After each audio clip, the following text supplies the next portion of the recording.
Well, good afternoon. Our final speaker for today, before afternoon tea, is Dr. Russell Keith-Magee. And for those of you with the Django yesterday, the president of the Django Association, and I don't know, God knows everything else. He's a man. He's a man. Put your hands together for him, please.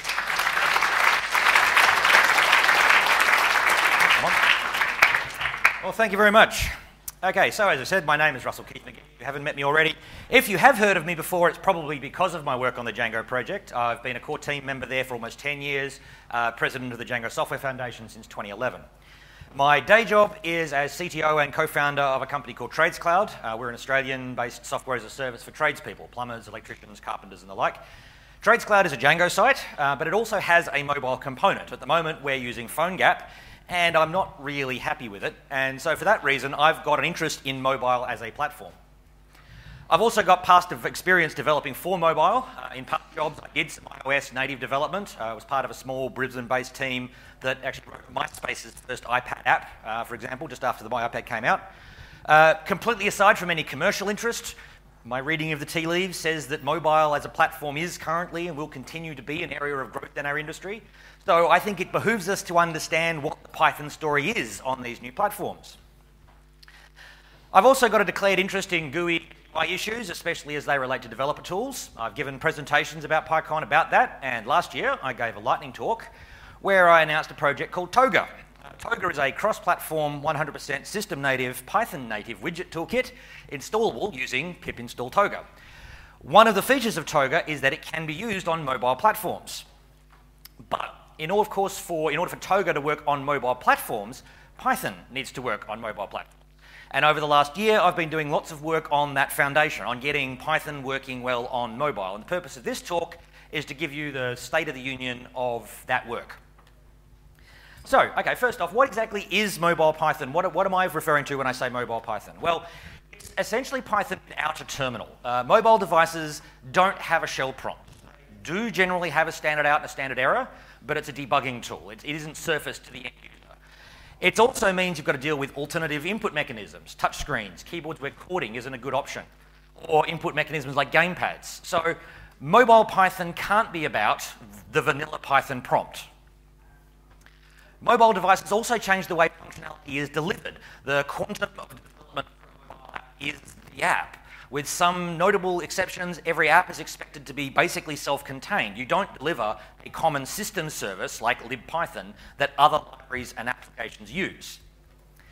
My personal opinion, and there's some evidence that the core team is broadly on board with this, is that mobile Python effectively means an embedded-only Python. We shouldn't be trying to deliver the Unix Python experience for iPhone because it just doesn't make any sense. Now, that's not to say that there isn't a market for idle on iPhone or a CPython prompt on iPhone, but I don't think that's Python Core's bailiwick. I think the focus should be on delivering a Python that can be embedded as a library and used either to provide scripting functionality to a native application, say to provide customizable behavior for a game, or to embed the entire application so that you can develop an entire native application bridging to system libraries, but with the core application logic being written in Python. Now, one of the core features of Python is its ability to run cross-platform. In the mobile space, that means two things: independence of operating systems and independence of hardware architecture. For the purposes of this talk, I'm going to focus on the big two, iOS and Android. Now, I'm not saying that other platforms aren't important, but these two hold by far the bulk of the smartphone market, and by no small coincidence, it's where the bulk of the effort over the mobile Python community has been spent in the last year or so. So, let's have a look at those two platforms with an eye to the problems they pose to a mobile Python. If you're developing for iOS, depending upon what devices you're targeting, you're dealing with at least 3, possibly more hardware platforms. Xcode 5.2 that we're up to at the moment, currently builds for ARM v7, ARM64, and x86-64. Physical devices all use ARM chips. Recent physical devices all use ARM64. But for local testing, Apple provides a simulator which reproduces all of the APIs on the mobile platform, but compiled against an i386 chipset. Compilation uses Clang, which is GCC, updated and modified, to produce what's called a fat binary. That's a single library or executable that internally contains all the library symbols for each of the supported platforms. Effectively, a big ball of mud that contains ARM v7 and ARM64 and i386 symbols all in one. Unfortunately, you can't do this in a single call to GCC. The system libraries for the simulator and each platform are very different. So you have to compile each target separately, and then they use a tool called LIPO to merge the results into a final product. iOS native libraries are provided in Objective-C, which is a quirky little language, but the good news is that Objective-C is a very thin layer over the top of native C, raw C. Thin enough that anything you can do in Objective-C can be achieved with raw C calls. The quirky Objective-C syntax is literally just a translation to those C API calls. Apple threw a little bit of a spanner in the works last year when they announced a new language called Swift. The good news is that this doesn't appear at the moment to be changing anything from Python's perspective. But to my read, it's ultimately just a really nice set of syntactic sugars around the Objective-C runtime, replacing the quirks of Objective-C syntax with some dynamic conventions that are slightly easier to work with and would be familiar to Python developers. There aren't any signs that Objective-C is going away, and even if it did, Swift is built on top of the Clang toolchain, so there's probably going to be a way in at a very low level. The one big restriction that exists on compilation is that you can't use dynamic linking. Now that's a big problem for Python binary modules. If you need to use a binary module on a mobile platform, you need to get it as a fat static binary and then link it into your executable, or ship it as code and link it to your main project. The elephant in the room is the App Store. Apple is a gatekeeper on everything that goes onto iOS devices. This means that the app developer is at the mercy of your app reviewer. The App Store reviews the rules. The App Store review rules require that apps are written in Objective-C and/or Swift, but there is an explicit allowance for scripting languages, provided that all of the scripts that are executing in the app either ship with the device or are entered by the user. You can't download code from the internet and run them on your device. This is slightly untested territory, though. There are apps written in Python that are on the App Store using Kivi, and I'll come back to Kivi in a bit, but there's evidence to support the fact that Apple won't reject apps that are built using Python. Now, that's nothing to say that Apple won't change the rules tomorrow and retrospectively reject a whole bunch of apps, but such is the pleasure of building for Apple. This does lead to one suggestion. Why don't you just jailbreak your phone? And that's fine if you want to go down that path. But for my money, if you want to claim you've got Python running on your phone, the conversation doesn't start with voiding your warranty. It's fine if you're willing to do that, and I'm not going to stop you, but I'm restricting my own worldview to exclude jailbreaking. Okay, so the other side of the mobile Python coin is Android. If you're on Android, the hardware platforms are similar to those for iOS. Android can support ARM, x86. It also supports MIPS, but the most common hardware devices at the moment are all using ARM. However, that's where the similarities end. The testing environment, when you're running Android code on your laptop, is a full emulator. So the full ARM CPU architecture is being emulated on your laptop, not simulated through a compatibility library. The compilation toolchain is Java. Although after the recent US Supreme Court case, no it isn't. But very importantly, it's not the Sun Oracle VM. It's Java bytecode that is then compiled to a native format that's actually executed on device. You can still call system native code. Java provides JNI, and JNI exists on Android. However, there is a very big caveat on that. On desktop, JNI is pretty efficient, and it doesn't have any serious constraints.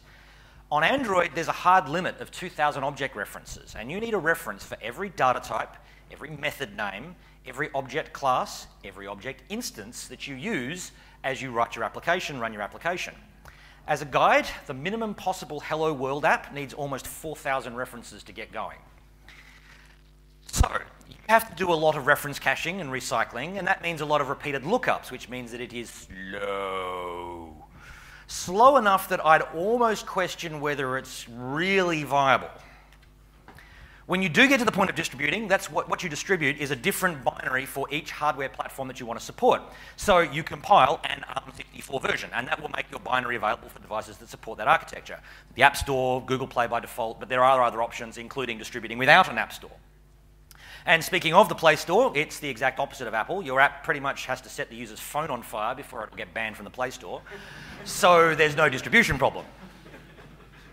Okay, so that's what we're targeting. How viable is Python on mobile? Well, the answer is yes, it's very, very viable. As of today, there is an open ticket on the Python ticket tracker, 23670, with a patch that adds iOS support to Python's build system. If you download the 3.4.2 source tarball, apply that patch, cd iOS and make, wait 10 minutes, you will have a Python.framework you can drop into an Xcode project.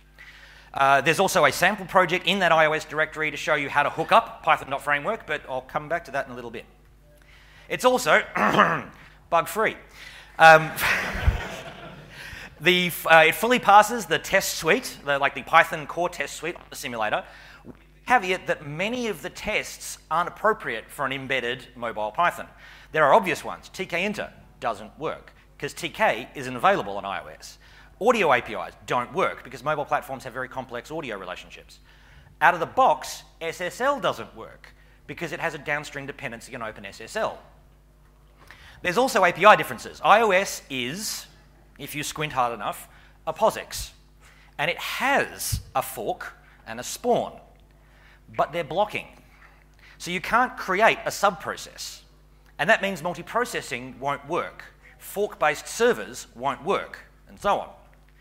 There are also some problems with Unix sockets, anything that relies upon arbitrary file system access or needs lots of disk or memory to run, and so on. So yeah, there are limitations. The catch is they're mostly in areas where on a mobile device, you probably don't care.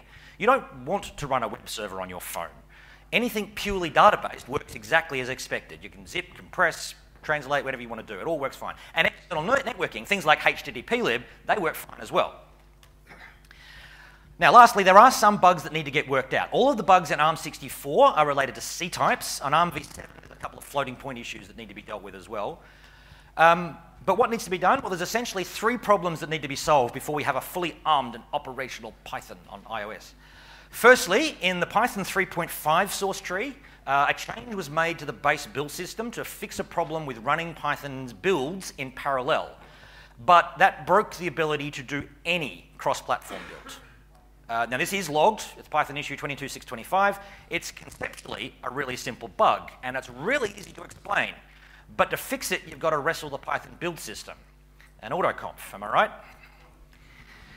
Secondly, there are problems with libffi. Now, so the C-types is the library that we use to get access to a native library without having to compile C-native extensions. You just have a calling convention and it can translate into the C calling convention. The failing C-types tests are all due to the underlying library that makes that possible, which is called libffi, FFI's foreign function interface. libffi is a third-party library that allows you to call native directly from Python. And it's the library that underpins C-types, and CFFI is a third-party project. Why do we need it? Well, if you want to invoke system-native calls from Python, say to anything on the screen or respond to touches, you need to be able to interface with native APIs, and that means calling native APIs through libffi. libffi is a wonderful library when it works. Unfortunately, the last stable release of FFI doesn't work on ARM64. It segfaults on basically every possible call. The trunk version mostly works. It has some bugs, but it mostly works. But the trunk version currently breaks ARMv7 support to the point where it doesn't even compile. And unfortunately, the response of the FFI project at this point has been, well, you fix it. And there doesn't appear to be anyone who's actively maintaining libffi for iOS, which is obviously a problem. So if you're comfortable with ARM assembly, or you'd like to become familiar with ARM assembly, this is a problem that needs solving. There's also an issue that someone from the core team needs to take charge of the broader issue and shepherd it into trunk. At PyCon US this year, there was a volunteer who stepped up, but I haven't had a lot of feedback from him, so probably needs some prodding more broadly in the community. Work on Android isn't quite so far along. There is a separate ticket, 23496. It also has a patch for 3.4.2. It's not quite at the point where it's a simple patch and compile. There's still tweaking of pyconfig.h after the compile step. Some configuration and compiler issues being sorted out. And Kivi provides a Python 2.7.6 build, so it can be done. It's just a matter of sorting out all the little issues. But in addition to the basic we need to get it working problem, Python on Android is based on the same 2 problems on iOS, cross-platform build support and libffi. But, like I said earlier, JNI on Android is slow and has limitations. Android really wants you to use Java. So why don't we? Why don't we just use Jython? Well, it turned out that no, Java on Android really isn't Java. Jython is a 100% pure Java implementation of Python. It won't compile on Android. The Java standard library on Android doesn't contain a big chunk of java.nio, all the stuff for dealing with files, directories, file attributes in a platform-independent way. And it has a bunch of dependencies, things like Antler and Xerces and Netty and a bunch of others that are pure Java but won't compile on Android. Another issue is that Python only just hit Python 2.7 compatibility a couple of months back. Python 3 support is a bit of a pipe dream at this point. If we're looking at Python for a new hardware platform, it seems weird to me to be focusing on a flavour of the language that's in maintenance-only mode at this point. Now, at PyCon US, Jim Baker gave a presentation about the state of Python, and he hinted that he thought Android compatibility was achievable. And I'm sure that Python will eventually get to Python 3 support. It really is just a matter of, like everything in open source, resources. But I'm also not completely convinced that Python is necessarily the right solution either. One of the dependencies of Python is Antler. It's an LR parser library for Java. It needs this because Python is a full implementation of Python, including the compiler. But for an embedded mobile Python, you don't want that. You don't want to be compiling code on device necessarily. You want to ship precompiled code that's going to go to the device and run. And in Java, that means class files. Once upon a time, Python did contain a tool called Python-C, which would compile Python to Java class files. That tool was deprecated for some architectural reasons, and the replacement, Clamp, is in the very early stages of development. So is there anything else we can use here? I've taken a look at Python, enough to say that it isn't a quick fix. Getting compiled Python 3 code running on Android through Java using Python isn't going to be simple. It's definitely an approach worth some consideration, and if you want to try it out, you'll certainly go right ahead. It's probably worth doing. But I think there might be an easier way. Python uses a stack-based bytecode language, and so does Java. Now, there isn't complete one-to-one correspondence between the two languages, but they are remarkably close. I've done a little bit of tinkering here, but based upon what I've seen, I think it would be possible to compile Python bytecode directly to Java bytecode without that much effort.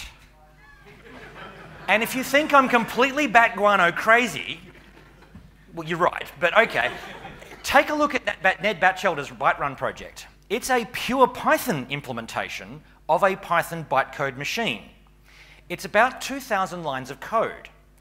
And it demonstrates that in order to run Python bytecode, all you really need is some implementation of a list, a dictionary, a stack, and an object, which are the data types in Python. And Java has really good implementations of those. Now, I don't want to undersell it. There are still, obviously, a lot that needs to be done to make this viable. But you still need, you still need to port the native portions of the Python standard library to Python native APIs.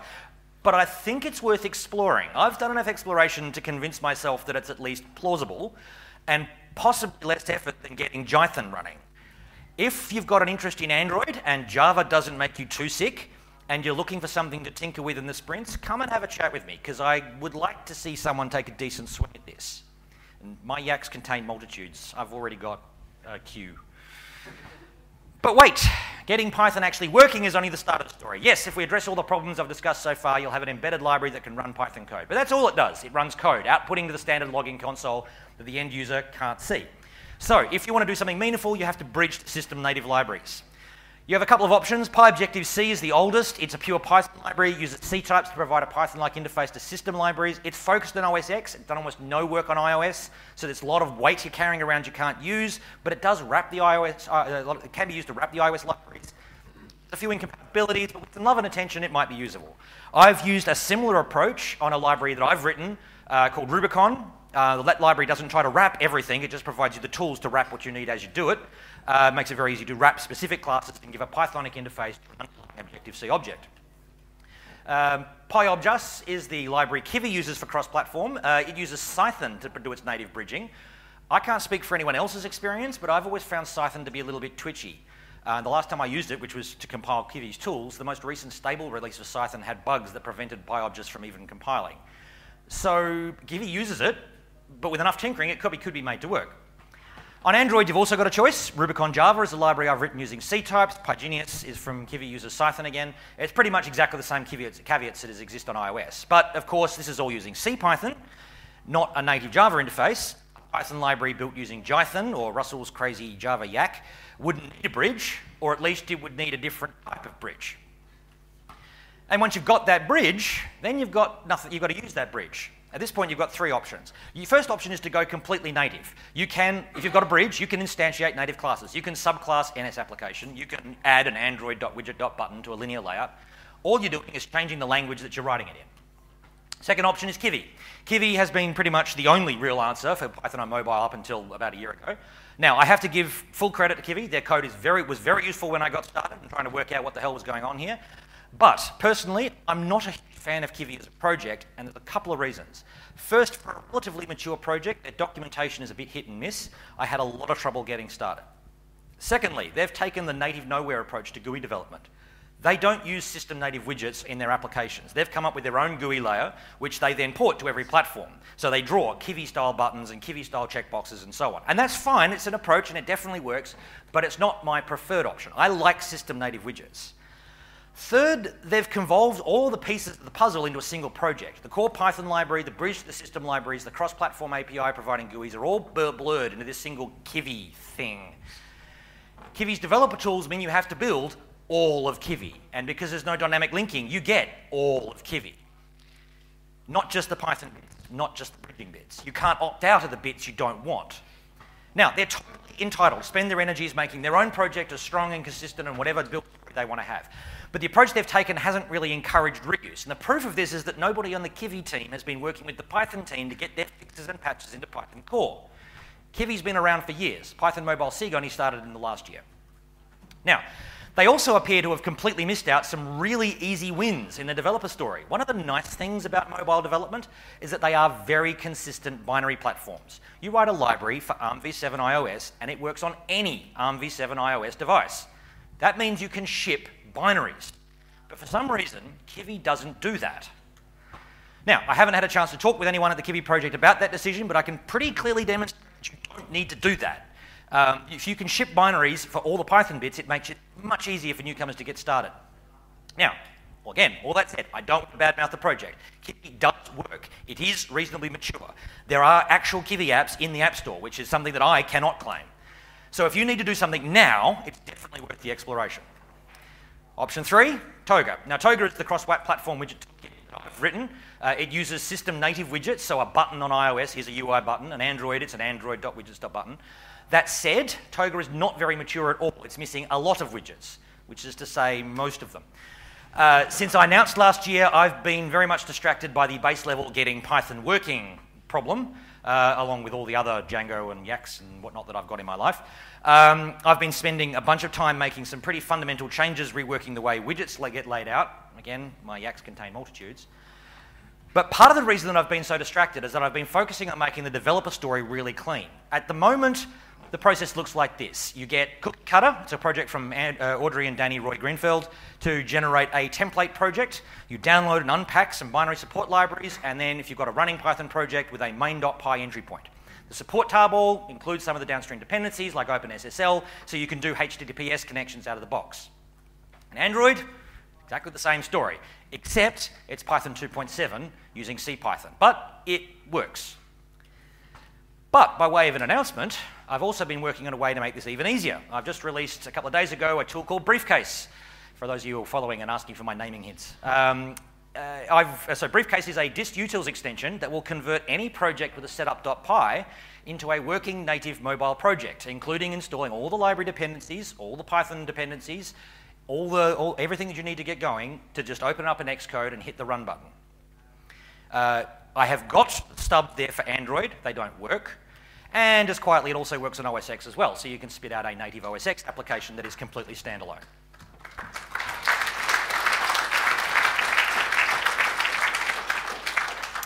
So, what does the future hold? Well, there's a lot of work still to be done. I can't speak for Kivi, and I'm sure they'll continue to evolve their APIs and platform, and I wish them all the best. As for Toga, I'm going to keep working on it. My Yaks just need that shaven. If for no other reason that I want to put PhoneGap in a box, put that box into a bigger box, put that box into a rocket, and fire it into the sun. I'd appreciate any help. There's plenty to do. And for my part, it might all be a fool's errand. I'm a pretty good fool. I don't think it is. I think that as a community, we've got a huge threat on our hands. Mobile as a platform is starting to become a really important part of the development landscape. And if Python doesn't have a good story on mobile, we run the risk of being left behind. And that would make me really sad, because we as a community have built something really great here. It's a language that is accessible to newcomers, but robust enough to professionals, useful in multiple domains. But the threat is also a huge opportunity. It gives the Python community an opportunity to build some excitement where it's needed, around Python 3. One criticism of Python 3 says there's no compelling reason to move off Python 2. Now, I disagree with the assessment, but mobile Python is just getting started. This could be the thing that convinces people to get onto Python 3. And many of the areas where Python has gained traction, in science, in education, these are areas where mobile has the potential to make a huge impact. Imagine a world where a scientist with very little programming experience can knock together a quick user interface that put in the hands of their field experimenters gathering information. Imagine a world where you can get kids excited in programming because they can build something, they can build their Pygame 0 running on their phone and play with their friends. In short, the potential and the potential audience for a mobile Python, I think, is huge. And we're only at the start of the journey. Python Mobile Sigmiling, this is only a few months old. There's still plenty of fertile ground to homestead. And I'd like as many of you as possible to come join me on this adventure. So, we've possibly got time for questions. I don't know if I have run a bit long. But if we don't, come and grab me over the next couple of days. I'm here to the end of the sprints. Thank you very much.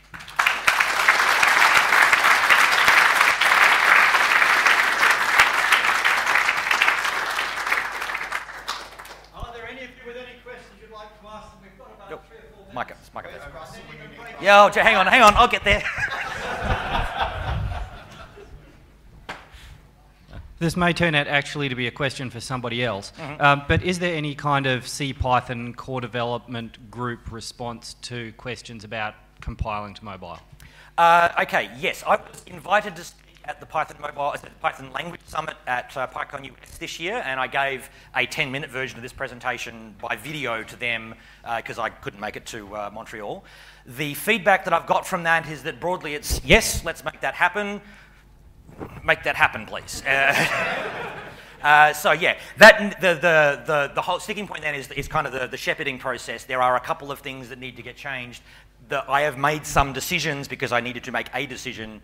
I don't know if they're necessarily the right decisions. There are a bunch of issues to resolve about exactly how you configure this the best way to make sure you've got the binary modules you have to have in a static binary. We can go into those in great depth, but those decisions need to be vetted. The decisions can be done in other ways, and the patch currently does it in a way.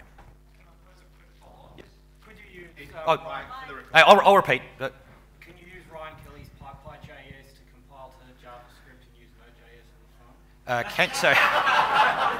So can you take PyPy.js, compile Python to JavaScript to run Node.js on the phone?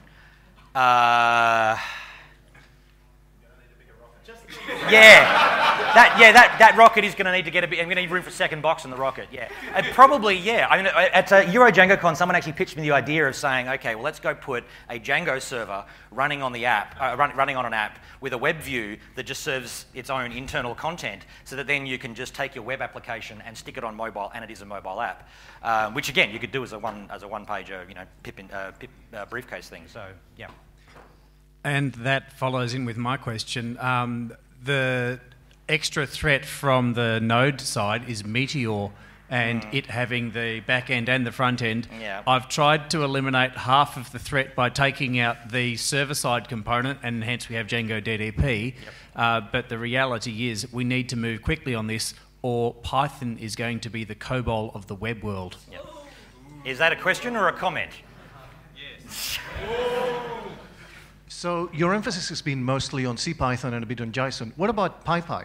It's been mentioned, a new backend for PyPy that would compile to iOS or to Android. Okay.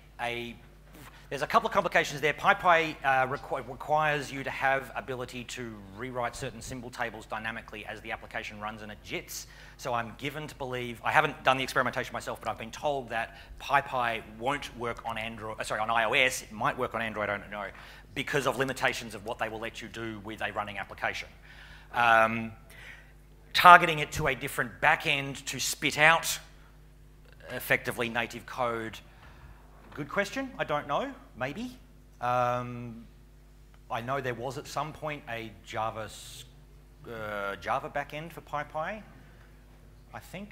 I can't remember. So I don't know. I know enough to be dangerous with PyPy, not enough to really be able to comment. So you might want to take that up with the PyPy person. But it certainly, you know, it sounds, on principle, it's possibly worth looking at, maybe. I just thought Amber had a question out there. That, It was more of a... do you want me to pass you the microphone here? Can't. It was more of a no, the JIT won't ever work on mobile, basically, because of that rewriting thing. But you can use PyPy without the JIT. It's just horrendously slow. Yeah, and so that's... if you would like your phone to catch on fire and not get anything usefully done, you can get that through the Android App Store. That'd be fine. Yeah. It's 4.4 and above. Yeah, there we go. Okay.